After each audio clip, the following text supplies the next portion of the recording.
let's go out to the D&M Leasing Hotline. Welcome to the program. Making his Fan After Dark debut, Mr. Brandon Marcello, national college football reporter for CBS Sports, as well as 247 Sports, and as his Twitter bio says, national award winner and loser. But nonetheless, we're here because I'll tell you what, he puts out winning college football content. Mr. Marcello, happy Wednesday to you, sir. How are you doing? Man, we're still in Luka shock. All right. Real quick, what would be the college football equivalent of trading Luka? It's a great question. I actually polled everybody on that, and someone used a coach equivalent. They said Kalen DeBoer for Nick Saban, which has already happened. Seriously. You know what? Here's the problem with that. I think 92% of Alabama fans would take Nick Saban back in a heartbeat. Oh, yeah, absolutely they would. All right, so you had a story, and this is what piqued my interest, and we talked about this a couple weeks ago when Matt Rule said the unthinkable, that they were not, and this is coming from Nebraska, which is, the spring game is one of their biggest deals, where they're not going to do a spring game, or at least they're leaning towards not doing it because of the tampering, and he's tired of losing players, and now you've got an article coming out today that essentially said, look, you got a lot of folks that are kind of along that line of thinking. A little bit about the piece and kind of where are we at right now with where, how NIL and with the transfer portal and how it's starting to affect spring football. Yeah, last month the FBS coaches had their annual meeting at the AFCA convention, and they decided to vote on a proposal at that time to shrink the portal windows, which is 2 portal windows now totaling 45 days, one in December, one in April. Well, they decided, hey, let's do a proposal where we shrink that down to 1 window in January for 10 days. Now, they voted unanimously on that. Now it gets bumped up to the NCAA level, and it's got to pass 2 more committees to even be put in effect, which is probably unlikely at this point because they'll probably fight back on it. Secondly, during those conversations behind closed doors, we started hearing some murmurs about how they were talking about, hey, maybe we should get rid of spring practices. Maybe we should move to an OTA, an organized team activities type of format that the NFL uses. Maybe move that to June. Or maybe, heck, just starting in the spring semester, give us 30 days at our choosing between January and June and July to do organized team activities, and give us maybe like 10 days within those 30 days to actually kind of hit and do some full contact practices. And there was a lot of support in that room, I'm told, based off my sourcing on this. And so here the last few days, I reached out to a lot of head coaches, talked to 18 of them, to kind of get their feel on everything. And, quite a bit of them are in favor of some type of tweak to the spring calendar. And a lot of them really don't like doing the spring games because some of them believe that it leads to potential roster tampering because their games are on national television, these spring games, and, most of them get done in late March, and other coaches watch their game and go, you know what, I really like those 2 players they have on their roster. We should try and call them, see if they'll enter the portal here in 2 weeks when this second portal window opens up. So a lot to consider here. But, again, this is something that's really kind of hammered home the point that coaches are just really not happy right now with the calendar and the way it sets up right now for college football. The more and more time goes, the more that college football starts to be NFL junior. You talk about wanting to get some OTAs kind of set up. Are there any other practices that have been talked about in the college football offseason to make it more aligned with the NFL? Do you see it trending that way, or are they trying to butt back and still be their own kind of individual thing of being college football?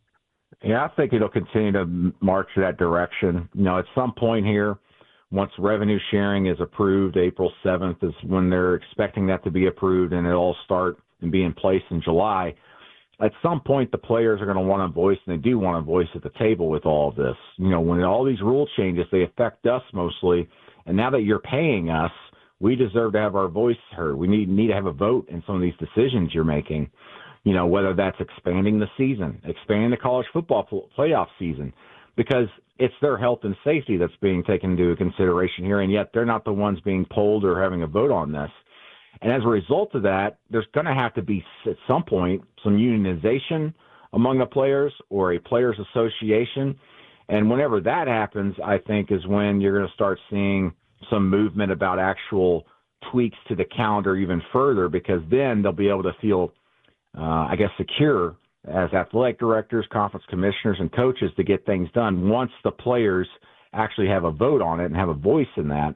But when will that happen? Your guess is as good as mine, because it's going to take Congress, it's going to take Washington, D.C. to step in and figure out a way to classify players in their own special classification to where they won't be considered employees, which is what the big sticking point for these universities. They don't want them to be employees, but still pay them. And then yet they might be able to somehow have a players association where they can have a group or a smaller group of folks representing them so they can do some negotiating when it comes to salary cap type issues, transfer portal, and other guidelines that are going to be, have already been hammered out here the last few years, but at some point it's going to have to almost be, instead of just rubber stamps, be kind of a little bit more ironclad, because then they can actually kind of move forward with everything. But when money gets involved, professionalization is next, and that's exactly what's been happening to college football the last few years, and it'll continue to move that way here over the next 5 to 10 years. Brandon Marcello, national college football reporter for CBS Sports and 247 Sports, joining us here on the Fan After Dark. Did the coaches, and by the way, some of the quotes you got were absolutely fantastic in the article. I urge everybody to go check it out, and we'll get your Twitter after we get done with the conversation. But did anybody, so is there a feeling that if they can change that portal, and again, you allude to in the article that, okay, just because the ratification from the coaches has taken place, there's still a lot more work to do as to whether or not, colleges and everybody else will go through with this. But let's just say, for the sake of this conversation, that it were to be that 10-day period or whatever they want it to be in January, and it was no more December, no more April.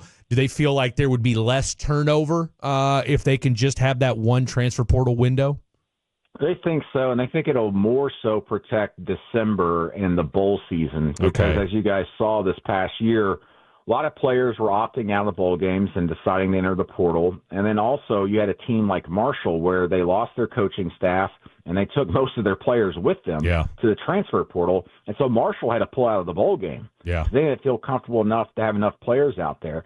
And there was a lot of teams out there that were playing second and third team players, and some of them making their first catch or first carry of the entire season and end up leading their team in receptions in that bowl game. Right. It just did not resemble anything like the regular season for those teams. But if they only have that one singular window, your players can't enter the portal until January, so a lot more of them would still be on scholarship, still be on the roster, able to play in their games. And what else are they going to be doing there? They can decide and tell the coach, hey, I intend to enter the portal and I'm going to sit out. But at that point, it's like, well, you kind of look kind of dead in the water to your next teams. You're just going to sit there and say, hey, I'm going to enter the portal here in a month, but you can't contact me till then. So what are you going to do? Also, this gives kind of these schools, we talk about NIL deals, potential to kind of be able to put some maybe stronger language in there, to where when you're a member of this team, you're a member of the team until you actually enter the portal. Otherwise, you're not going to get paid your NIL deals, and for that matter, maybe even revenue sharing. That's all kind of a sticky situation legally anyway, but that's kind of the thinking about it, is that it would more so help these teams in bowl season when they're having so much roster attrition. What's 2 or 3 storylines that you're paying attention to this offseason, whether it be on the field or off the field, do you think our fans should be should know about and should follow going into this next college football season? Yeah, the revenue sharing aspect. I mean, it's up for approval April 7th. A lot of people think it's just going to happen, but there's some pushback on that. There's been a bunch of lawsuits. Also, once that is implemented, I think this offseason is going to be very interesting to watch how these commissioners and ADs implement the revenue sharing going into July and August. How much money are they going to give to football? Right now that's a big Title IX discussion, and with the regime change in Washington, D.C., there's kind of some pushback on the idea of splitting the money 50-50 between female athletes and male athletes. And so that's something to definitely watch. And then, of course, what are these rosters going to look like, come July and August? Because, again, the rosters are shrinking. They have to cut them down to 105-man rosters, which is about a decrease of 23 to 25 players for every roster. So you're going to have a lot of walk-ons and maybe even some scholarship guys that are going to get cut here in the next few months. And I don't think a lot of them are prepared for that. We're talking about I mean, goodness gracious, multiply that, times 100-something teams. You're talking about 23 to 25 players. That's a lot of players that are going to be on the market looking for new homes that are not going to have homes. There's going to be a lot of guys who are playing football this year who are just going to be going to school next year. Real quick, and we'll talk about this again because, like I said, this is fascinating because the thing that just from reading your article and look, we love watching football on Saturday, Thursdays, and the other 4 days. It seems like we've now adopted college football, but it feels like college football.